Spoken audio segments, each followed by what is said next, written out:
ഞങ്ങളെ സ്പിരിച്വാലിറ്റിയും മെഡിറ്റേഷനും പഠിപ്പിച്ച നിങ്ങളാണോ ഇത് പറയുന്നത്? നിങ്ങളിൽ നിന്നും ഇത് പ്രതീക്ഷിച്ചില്ല. ഇന്ത്യ ഗോട്ട് ലേറ്റന്റ് എന്ന പരിപാടിയിൽ വെച്ച് ബിയർ ബൈസെപ്സ് എന്ന രൺബീർ അലാബാദിയ നടത്തിയ ഒരു ഒഫൻസീവ് ജോക്ക് കേട്ട ഫാൻസിന്റെ പ്രതികരണമാണിത്. ആ ജോക്ക് ഇന്ന് ഇന്ത്യ മുഴുവൻ ചർച്ചയാണ്. അത് കേട്ട അയാളുടെ ഫാൻസ് തന്നെ അയാളെ ക്യാൻസൽ ചെയ്യാനുള്ള തിരക്കിലാണ്. Every day for the rest of your life. क्या हो गया रणवीर भाई को? अपने अपने पकड़ लीजिए तुरंत. Or would you join in once and stop it forever? Join in what the? How long is it? Spirituality, Hinduism, meditation ഇതൊക്കെ പറഞ്ഞ് കൂടെ വാസ്തു, നോഫാബ് തുടങ്ങിയ തല്ലിപ്പൊളി സാധനങ്ങൾക്കൊക്കെ യെസ് മൂളി ഇന്ത്യയിൽ വമ്പിച്ച ഒരു ഫാൻ ബേസ് ഉണ്ടാക്കിയ ആളാണ് ഈ രൺബീർ അലബാദിയ. അത് മാത്രമല്ല നമ്മുടെ പ്രധാനമന്ത്രിയുടെ അടുത്ത് നിന്ന് ബെസ്റ്റ് ക്രിയേറ്റർ അവാർഡും ഇദ്ദേഹത്തിന് കിട്ടിയിട്ടുണ്ട്. അലബാദിയുടെ ചായ്വ് എങ്ങോട്ടാണെന്ന് ഇപ്പൊ മനസ്സിലായി കാണുമല്ലോ. റൈറ്റ് വിംഗ് ഐഡിയോളജിയുടെ സോഷ്യൽ മീഡിയയിലെ ശക്തമായ ഒരു സാന്നിധ്യമാണ് ഇയാളെന്ന് പറയാം. ഡോക്ടർ എസ് ജയശങ്കർ മുതൽ സുധാമൂർത്തി തൊട്ട് ഇങ്ങോട്ട് മാധവൻ, കരീന കപൂർ അങ്ങനെ സകല സെലിബ്രിറ്റികളുമായി പോഡ്കാസ്റ്റ് നടത്താൻ മാത്രം ഫേമസ് ആയ ഒരാൾ. ഇപ്പോൾ ഇയാൾ ഒരു ജോക്ക് കാരണം തകർന്നു തരിപ്പണമായിരിക്കുകയാണ്. എന്താണ് ജോക്ക്? എന്താണ് അതിലെ പ്രശ്നം? സംഭവം ഈ ഇന്ത്യ ഗോട്ട് ലാറ്റന്റ് എന്ന പരിപാടി ഒരു ടാലന്റ് ഷോയാണ്. ഇന്ത്യയിലുടനീളമുള്ള ആളുകൾക്ക് ഈ പരിപാടിയിൽ പങ്കെടുക്കാം. കുറേയധികം കോൺട്രവേഴ്സീസ് കൂടി ഉണ്ടായിട്ടുള്ള ഒരു പരിപാടിയാണിത്. കാരണം അവരുടെ റോസ്റ്റിംഗ് അത്തരത്തിലുള്ളതാണ്. ചില വെസ്റ്റേൺ ഷോസിനെ അതുപോലെ അവരുടെ ജോക്ക് അടക്കം കോപ്പി അടിച്ച് അവതരിപ്പിക്കുമ്പോൾ പറ്റുന്ന ഒരബദ്ധം. അതാണിപ്പോൾ സംഭവിച്ചത്. ഇവരുടെ മറ്റു ചില വിവാദ പരാമർശങ്ങൾ നോക്കാം. ദീപിക പദുക്കോൺ അവരുടെ ഡിപ്രഷൻ സ്റ്റേജിനെ കുറിച്ച് മുമ്പ് തുറന്നു സംസാരിച്ചിട്ടുണ്ട്. ദീപിക പദുക്കോണിന്റെ ഈ അവസ്ഥയെ കളിയാക്കിക്കൊണ്ട് അവരിപ്പോൾ അമ്മയായല്ലോ, ഇനി ശരിക്കും എന്താണ് റിയൽ ഡിപ്രഷൻ എന്ന് അവർ മനസ്സിലാക്കിക്കൊള്ളുമെന്നാണ് ഈ പ്രോഗ്രാമിലെ ഒരാൾ പറയുന്നത്. അതായത് അവരുടെ ഡിപ്രഷൻ ഫേക്ക് ആയിരുന്നു എന്ന്. അവരുടെ റോസ്റ്റിംഗ് എത്തരത്തിലുള്ളതാണ് എന്ന് കാണിക്കാൻ വേണ്ടിയാണ് ഈ ഉദാഹരണം പറഞ്ഞത്. ഇതിനെതിരെ വലിയ പ്രതിഷേധമുണ്ടായപ്പോൾ ഈ പരിപാടിയുടെ ഹോസ്റ്റായ സമയ റൈന പറഞ്ഞത്, നിങ്ങൾ ട്വിറ്ററിൽ പ്രതികരിക്കുന്നതിന് പകരം എന്റെ യൂട്യൂബ് വീഡിയോയ്ക്ക് താഴെ പ്രതികരിക്കൂ, എന്നാലല്ലേ എനിക്ക് റീച്ച് കൂടുള്ളൂ എന്നാണ്. ഒരു വലിയ ടാലന്റ് ഷോയിൽ വന്നിരുന്ന് ഇത്തരം തമാശകൾ പറയുന്നത് വളരെ കൂളാണ് എന്ന് വിചാരിച്ചിരിക്കുന്ന ഒരു വലിയ ജനക്കൂട്ടത്തിന്റെ നായകന്മാരാണിവർ. അങ്ങനെ ഒരു പരിപാടിയിലേക്കാണ് സ്പിരിച്വാലിറ്റിയും ഒക്കെ പറഞ്ഞ ആളെ കൂട്ടിയിരുന്ന നമ്മുടെ ബിയർ ബൈസെപ്സ് എത്തുന്നത്. അപ്പൊ ഇവരെ പോലെ ഒന്ന് കൂളാകാൻ വേണ്ടി മൂപ്പരും ഒരു ജോക്ക് എടുത്തങ്ങ് വീശി. അത് കയ്യിൽ നിന്ന് പോയി. പ്രശ്നമായപ്പോൾ താനൊരു പാവമാണ്, എനിക്ക് ഇത്തരം തമാശയൊന്നും പറയാൻ അറിയില്ലേ, അതുകൊണ്ട് കയ്യിൽ നിന്ന് പോയതാണ് എന്നും പറഞ്ഞ് ഒരു മാപ്പ് പറച്ചിൽ വീഡിയോ മൂപ്പർ ഇറക്കിയിട്ടുണ്ട്. സംഭവം സത്യമാകാനാണ് വഴി. കാരണം ഇയാളുടെ ഇതുവരെയുള്ള വീഡിയോസ് വെച്ച് ഇതല്ല ഇയാളുടെ ഒരു ലൈൻ. സനാതനധർമ്മം, മൊറാലിറ്റി ഇതൊക്കെ ചേർത്ത് വെച്ച് ഒരു നല്ല പയ്യൻ ഇമേജാണ് മുപ്പരുണ്ടാക്കി വെച്ചിരിക്കുന്നത്. ഇന്ത്യക്കാരനായാൽ ഇങ്ങനെ ഇരിക്കണമെന്ന് ഒരു സനാതന പ്രേമിയെ കൊണ്ട് തോന്നിപ്പിക്കുന്ന പയ്യൻ.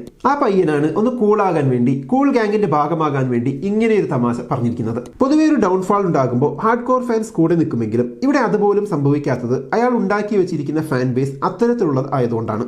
റൈറ്റ് വിംഗ് അവരുടെ ഭാഗം പറയാൻ ഉയർത്തിക്കൊണ്ടുവന്ന കുറെ യൂട്യൂബേഴ്സ് ഉണ്ട്. അതിൽ ഒരാളാണ് ഇപ്പൊ ഇങ്ങനെ വീണുപോയിരിക്കുന്നത്. ഇത്തരം കൂൾ ഡൂഡ്സിന്റെ കൂൾ തമാശകൾ അഥവാ അച്ഛനെയും അമ്മയെയും ഉൾപ്പെടുത്തിയിട്ടുള്ള ലൈംഗികത കലർന്ന ജോക്കുകൾ ഇങ്ങനെ പബ്ലിക്കായി വലിയൊരു പ്ലാറ്റ്ഫോമിൽ വെച്ച് പറയുമ്പോൾ പൊതുവെ ചില കൂൾ ഡൂഡ്സ് ഇതിനെ സപ്പോർട്ട് ചെയ്യാറുണ്ട്, മറ്റുള്ളവർ ഇതിനെ ഒപ്പോസ് ചെയ്യാറുമുണ്ട്. കൂൾ ഡൂഡ്സ് ഇതിന് പറയുന്ന ന്യായം ഇതൊക്കെ ആ ഒരു സെൻസിൽ എടുക്കണ്ടേ, നിങ്ങൾ ഞങ്ങളെ പോലെ അല്ലാത്തത് കൊണ്ടാണ് ഇത് നിങ്ങൾക്ക് ദഹിക്കാത്തത് എന്നൊക്കെയാണ്. കൂൾ അല്ലാത്ത ഡൂഡ്സ് പറയുന്നത് ഇതൊന്നും നമ്മുടെ സംസ്കാരത്തിന് യോജിച്ചതല്ല എന്നുമാണ്. എന്നാൽ ഇതിന് രണ്ടിനുമിടയിൽ ഒരു സംഭവമുണ്ട്. ഇത്തരം ജോക്കുകൾ സെൻസർ ചെയ്യണം. കുട്ടികൾ അടങ്ങിയ വലിയൊരു ജനക്കൂട്ടത്തിന് മുന്നിലേക്ക് ഇടാനുള്ളതല്ല, മറിച്ച് വേണമെങ്കിൽ നിങ്ങളുടെ പ്രൈവറ്റ് കൂട്ടങ്ങളിൽ പറയാനുള്ളതാണ് ഇതൊക്കെ എന്നതാണത്. കുറച്ചുകൂടി സെൻസിബിൾ ആയ ഒരു ആർഗ്യുമെന്റ് ആണത്. റോസ്റ്റിംഗ് എന്നത് ആളുകൾക്ക് ഇഷ്ടമുള്ള ഒരു സംഗതിയാണ്. ആളുകൾക്ക് അത് ഇഷ്ടമാകുന്നു എന്ന് കാണുമ്പോൾ ഓരോ എപ്പിസോഡിലും ഡോസ് കൂട്ടി കൂട്ടി അവസാനം എവിടെ നിർത്തണം എന്നറിയാതെ വേറെ തലത്തിലേക്ക് കടക്കുന്നതിന്റെ ഉദാഹരണമാണ് ഈ ഷോ.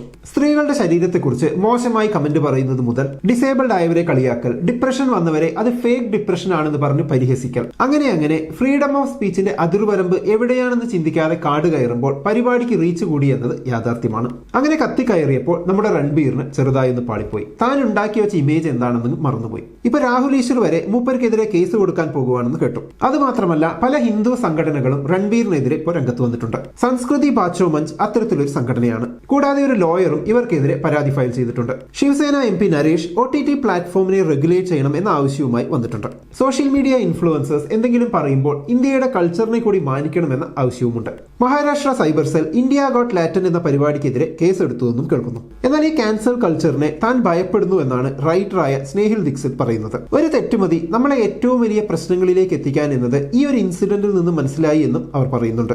രൺബീർ പറഞ്ഞത് തെറ്റാണ്, എന്നാൽ അക്കാരണം കൊണ്ട് രൺബീർ ജയിലിൽ പോകണമെന്ന അഭിപ്രായം എനിക്കില്ല എന്നാണ് മുമ്പ് ഈ പരിപാടിയിൽ ഉണ്ടായിരുന്ന ഉർഫി ജാവേദ് പറഞ്ഞത്. ഫേമസ് യൂട്യൂബറായ ധ്രുവ് റാട്ടി ട്വിറ്ററിൽ പങ്കുവച്ചത് ഇങ്ങനെയാണ്: ഞാൻ രൺവീറിന്റെയോ സമയിയുടെയോ കോണ്ടന്റുമായി യോജിക്കുന്നില്ലായിരിക്കാം, പക്ഷേ ഇപ്പോൾ പൊളിറ്റീഷ്യൻസ്, മീഡിയ, പോലീസ് അങ്ങനെ എല്ലാ സിസ്റ്റവും ചേർന്ന് ചെയ്യുന്ന ഈ ഹരാസ്മെന്റ് യോജിക്കാൻ കഴിയുന്ന ഒന്നല്ല. എന്തോ ഒരു ഗൂഢ ഉദ്ദേശമുള്ളതുപോലെ ശരിക്കുമുള്ള ഇഷ്യൂസിൽ നിന്ന് ആളുകളെ ഡൈവേർട്ട് ചെയ്യാനുള്ള ഒരു അജണ്ടയാണോ ഇതെന്ന് സംശയിക്കേണ്ടിയിരിക്കുന്നു. മണിപ്പൂർ സിഎമ്മിന്റെ രാജി ഇപ്പോൾ ഒരു ന്യൂസ് ചാനലും സംസാരിക്കുന്നില്ല. റൈറ്റ് വിങ്ങിന്റെ സോഷ്യൽ മീഡിയയിലെ നല്ലവനായ ഉണ്ണിയുടെ ഇത്തരത്തിലുള്ള ഒരു തകർച്ച ഒരുപക്ഷെ ഡിസേർവിംഗ് ആയിരിക്കാം. എന്നിരുന്നാലും മൊത്തത്തിലുള്ള ഈ ഒരു റിയാക്ഷൻ കാണുമ്പോൾ ചില സ്പെല്ലിംഗ് മിസ്റ്റേക്ക് തോന്നാതില്ല. അയാളുടെ തമാശയോടും കോണ്ടന്റിനോടും ഒരു രീതിയിലും യോജിക്കുന്നില്ലെങ്കിലും ഒരു തെറ്റിന്റെ പേരിൽ ഒരാളെ മൊത്തത്തിൽ ക്യാൻസൽ ചെയ്യുന്നതിനോട് വ്യക്തിപരമായി യോജിപ്പില്ല, പ്രത്യേകിച്ച് അയാൾ മാപ്പ് പറഞ്ഞ സ്ഥിതിക്ക്. എന്തായാലും എന്താണ് ഈ സംഭവത്തെക്കുറിച്ച് നിങ്ങളുടെ അഭിപ്രായം കമന്റ് ബോക്സിൽ എഴുതുമല്ലോ. നമുക്ക് അടുത്ത വീഡിയോയിൽ വീണ്ടും കാണാം. ബൈ.